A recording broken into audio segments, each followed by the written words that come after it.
చెప్పండి. దేవునికి ఎవరు కావాలి? ఎవరు కావాలి?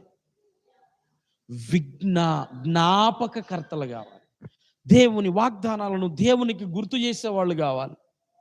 దేవుని నోటిలో నుండి వచ్చిన మాటను, దేవుని నోటిలో నుండి వచ్చినటువంటి వాగ్దానాలను దేవునికి గుర్తు చేసేవాళ్ళు దేవునికి కావాలి.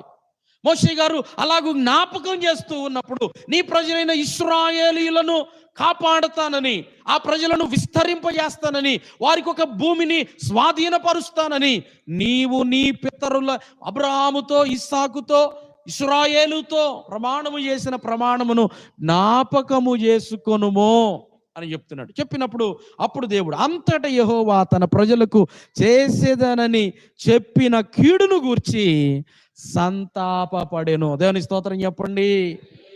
ఎంత అద్భుతమైన దేవుడు అండి మన దేవుడు.